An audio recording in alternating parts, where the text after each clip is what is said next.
सभी गायत्री परिजन को मेरा प्रणाम। बात करने की कला। अपनी बात को भी ठीक से बोल पाना भी एक कला है।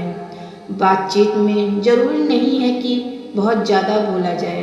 साधारण बात भी नपे तुले शब्दों में की जाए तो उसका गहरा असर होता है। बातचीत की कला के कुछ बिंदु, कुछ तथ्य हैं जो इस प्रकार हैं, जिसे हम अपने व्यवहार में लाने का प्रयास करें। पहला, बेझिझक एवं निर्भीक होकर अपनी बात को स्पष्ट रूप से बोलना चाहिए। दूसरा, भाषा में मधुरता, शालीनता व आपसी सद्भावना बनी रहनी चाहिए। तीसरा, दूसरों की बात को भी ध्यान से व पूरी तरह से सुनकर सोच विचार करके फिर उत्तर देना चाहिए। धैर्यपूर्वक किसी को सुनना एक बहुत बड़ा सद्गुण है। सामने देखकर बात करनी चाहिए।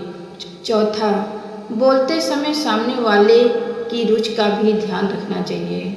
सोच समझकर संतुलित रूप से अपनी बात रखनी चाहिए। बात करते समय अपने हाव भाव व शब्दों का विशेष ध्यान देते हुए बात करनी चाहिए। पांचवा, बातचीत में हार्दिक सद्भाव एवं आत्मीयता का भाव बना रहना चाहिए।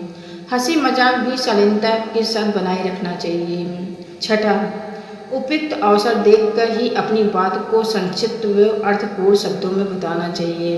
वाक्यों में शब्दों का सही उच्चारण करना चाहिए। सातवां, किसी बात की जानकारी न होने पर धैर्यपूर्वक प्रश्न पूछकर अपना ज्ञान बढ़ाना चाहिए। आठवां, सामने वाला बात में रस न ले रहा हो तो बात का विषय बदल देना चाहिए।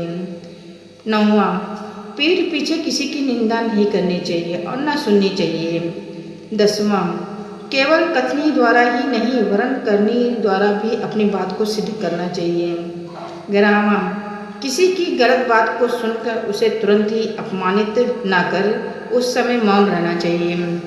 किसी उचित समय पर उसे अलग से नम्रतापूर्वक समझाना ठीक रहता है। 12वां, बिना मांगे सलाह नहीं देनी चाहिए। समूह में बात हो रही हो तो स्वकृत लेकर अपनी बात संक्षिप्त में कहना चाहिए। 13वां, प्रिय मित्र, भ्राताश्री, आदरणीय बहन जी, प्यारे भाई, पूज्य दादाजी, श्रद्धेय पिताश्री, वंदनीय माताजी आदि संबोधनों से अपनी बात को प्रारंभ करना चाहिए। 14, मीटिंग के बीच से आवश्यक कार्य से बाहर जाना हो तो नम्रतापूर्वक इजाज़त लेकर जाना उचित रहता है। बहस में भी शांत स्वर में बोलना चाहिए। दूर बैठे व्यक्ति के पास जाकर बात करनी चाहिए, दूर से चिल्लाकर नहीं। 15, बात करते समय किसी के पास एकदम सटना नहीं चाहिए, न उसके मुंह के पास मुख से ले जाना चाहिए। 16वां, किसी की ओर उंगली उठाकर बात नहीं करनी चाहिए। किसी का नाम पूछना हो तो आपका शुभ नाम क्या है, इस प्रकार पूछना चाहिए। किसी का परिचय पूछना हो तो आपका परिचय कहकर पूछना चाहिए। 17, जहाँ कई व्यक्ति हों वहाँ कानाफूसी नहीं करनी चाहिए। किसी संकेतिक एवं ऐसी भाषा का भी प्रयोग नहीं करना चाहिए जो आपके बोलचाल की समान भाषा में नहीं शामिल हो, जिसे वे लोग नहीं समझते हों। रोगी के पास तो एकदम कानाफूसी नहीं करनी चाहिए, चाहे आपकी बात रोगी से कोई संबंध हो या ना हो। 18, बहुत से शब्दों का सीधा प्रयोग भद्दा माना जाता है। मूत्र त्याग के लिए, लघु शंका के लिए, मल त्याग के लिए, दीर्घ शंका, मृत्यु के लिए और लोक गमन आदि शब्दों का प्रयोग नहीं करना चाहिए।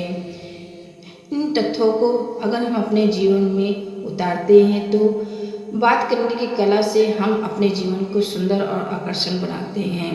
जय गुरुदेव।